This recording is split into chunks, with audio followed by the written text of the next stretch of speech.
Agus tersadar di lantai bawah, tubuhnya gemetar, dan matanya kosong seperti kehilangan jiwa. Sinta dan Rudi berusaha membangunkannya sepenuhnya, tetapi kata-kata yang keluar dari mulut Agus justru membuat mereka semakin takut. Dia bilang, "Aku harus ikut dengannya. Kalau tidak, kalian semua akan mati di sini," bisiknya dengan suara lemah. Sinta menangis makin keras, mengguncang bahu Agus. "Jangan ngomong kayak gitu. Kita bakal keluar bareng-bareng. Jaka juga pasti masih hidup. Kita cuma harus cari dia." Namun, Rudi terlihat lebih pucat daripada sebelumnya. "Kamu dengar sendiri apa yang dia bilang kan? Kalau dia mau kita mati, kenapa kita nggak langsung aja keluar sekarang? Kita tinggal Agus sama Jaka di sini. Jangan egois, Rudi." Sinta membentak, air matanya bercucuran. "Aku nggak bakal ninggalin teman-teman aku di sini. Kalau kamu takut, pulang aja sendiri." Namun, sebelum Rudi sempat menjawab, suara langkah kaki mulai terdengar lagi. Kali ini dari lantai 2. Suara itu tidak seperti langkah biasa, itu suara banyak kaki yang menyeret-nyeret, bergerak perlahan tapi mendekat. "Kita harus pergi," bisik Agus tiba-tiba, menggenggam lengan Sinta dengan keras. Sekarang, mereka bertiga berdiri, bergerak perlahan menuju pintu keluar sekolah. Tapi saat mereka sampai di depan pintu besar itu, mereka menyadari sesuatu yang mengerikan. Pintu itu terkunci rapat, seperti tak pernah bisa dibuka. Tidak peduli seberapa keras mereka menarik atau mendorong, pintu itu tidak bergeming. "Ini nggak mungkin," teriak Rudi panik, memukul-mukul pintu kayu itu.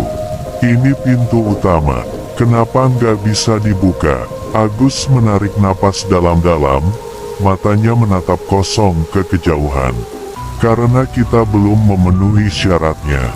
"Syarat apa?" tanya Sinta dengan panik. "Dia ingin kita bermain dengan dia," Agus menjawab. "Atau kita semua akan mati." Ketika mereka berdiri di depan pintu yang terkunci, lampu-lampu sekolah kembali berkedip. Suara tawa amarah terdengar menggema di seluruh gedung. Tiba-tiba, di tengah lorong utama, muncul sesosok bayangan gadis kecil yang familiar, Amara. Kali ini, ia membawa sebuah boneka lusuh di tangannya. "Kalian gak bisa pergi. Kalian harus bermain denganku dulu," katanya, senyumnya melebar. "Main apa?" Rudi bertanya dengan marah, meskipun tubuhnya gemetar. "Main petak umpet," jawab Amara ringan, matanya berkilat. "Aku yang jadi penjaga. Kalau aku menangkap kalian, kalian akan menemani aku di sini selamanya." "Dan kalau kita menang?" tanya Sinta dengan suara gemetar. Amara tertawa kecil. "Kalau kalian menang, aku akan biarkan kalian pergi. Tapi, kalian tidak akan menang." Sebelum mereka sempat menolak, Amara menghentakkan kakinya ke lantai, dan seluruh ruangan berubah. Sekolah yang tadi gelap kini dipenuhi oleh kabut tebal. Semua lorong terasa lebih panjang, dan pintu-pintu kelas berdiri menjulang seperti monster. Suasana menjadi semakin mencekam. Amara mulai menghitung. 1, 2, 3. Dia serius. "Kita harus bersembunyi," teriak Agus, menarik Sinta dan Rudi ke arah lorong lain. Mereka berlari ke arah yang berbeda, masing-masing mencari tempat untuk bersembunyi. Agus merangkak masuk ke ruang guru, Rudi menyelinap ke bawah tangga, dan Sinta masuk ke salah satu ruang kelas yang pintunya setengah terbuka.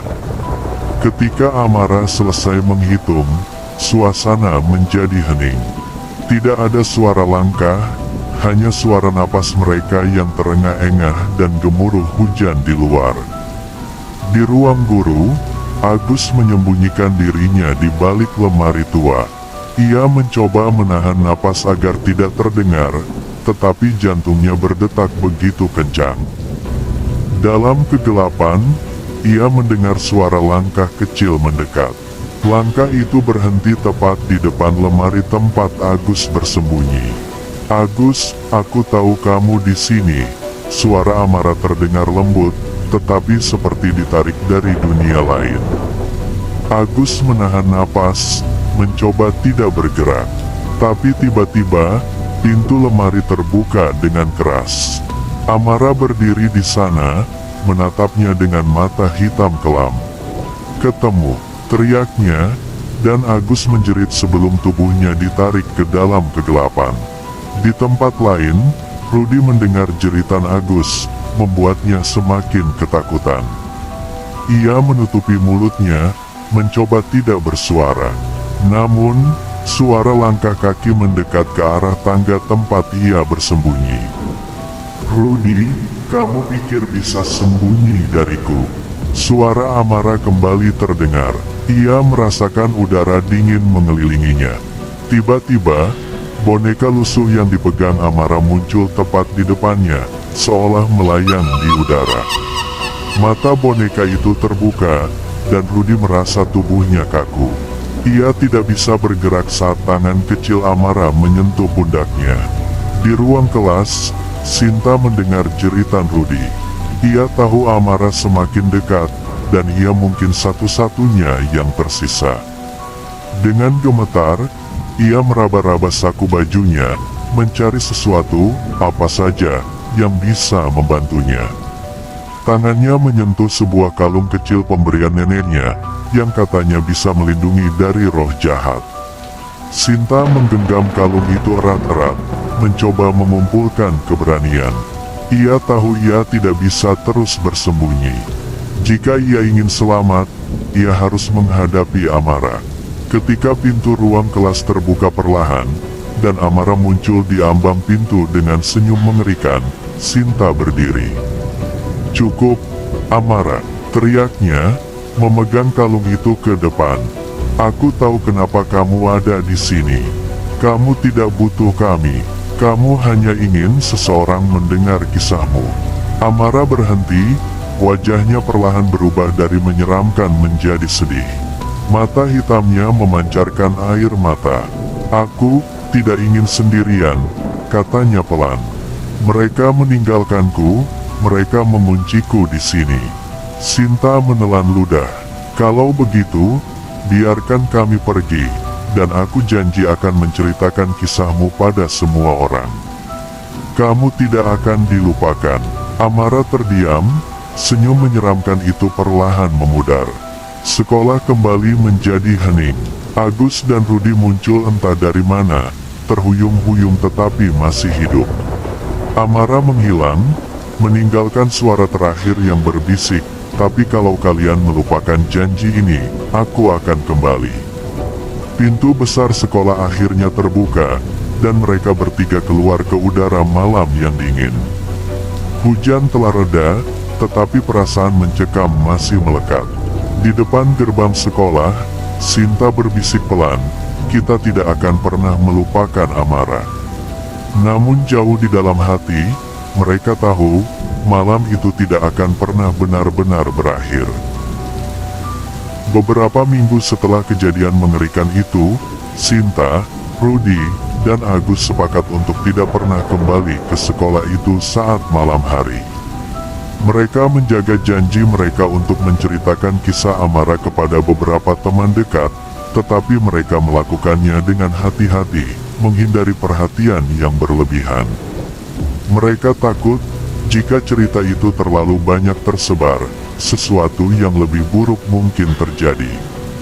Namun, meskipun sudah berusaha melupakan, mereka tidak pernah benar-benar bisa tenang.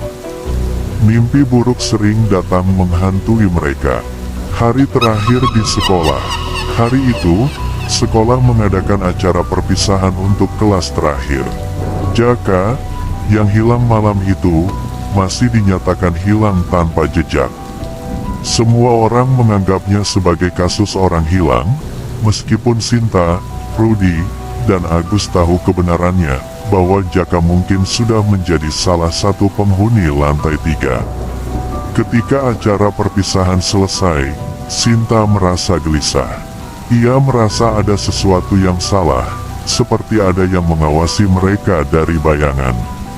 Ia mencoba mengabaikannya, tetapi sebelum meninggalkan sekolah, ia memutuskan untuk kembali ke ruang kelas di lantai 3 sendirian.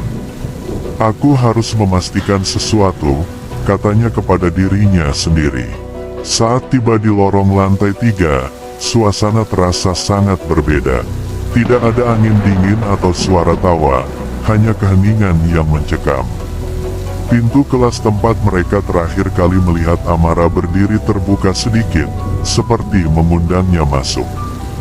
Dengan hati-hati, Sinta melangkah masuk. Di sana, ia melihat papan tulis dengan tulisan samar yang membuatnya merinding. Kalian berjanji. Sinta menelan ludah. Aku tidak lupa, Amara. Aku ingat janji kita. Tiba-tiba, pintu di belakangnya tertutup perlahan. Kali ini, tidak ada rasa takut. Sinta menoleh, dan ia melihat sosok Amara berdiri di dekat jendela. Namun, Amara tidak terlihat menyeramkan. Rambutnya tertata rapi, wajahnya bersih, dan ia mengenakan seragam sekolah yang cerah. Amara tersenyum kecil. Terima kasih, Sinta, katanya lembut. Kamu menepati janji. Sekarang aku bisa pergi.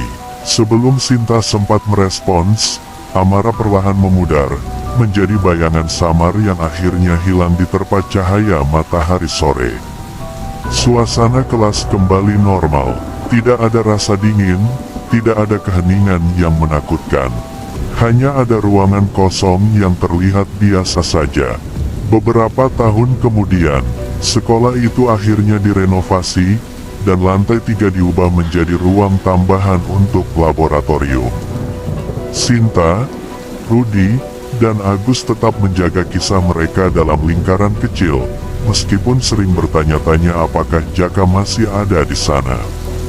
Namun, suatu malam, ketika seorang petugas kebersihan sedang mengepel di lantai 3, ia mendengar sesuatu yang aneh. Suara langkah kaki kecil dan tawa seorang anak perempuan menggema di lorong. Ketika ia menoleh, ia melihat bayangan gadis kecil berlari cepat ke arah salah satu ruangan, diikuti oleh suara seseorang memanggil namanya. Amara, tunggu aku.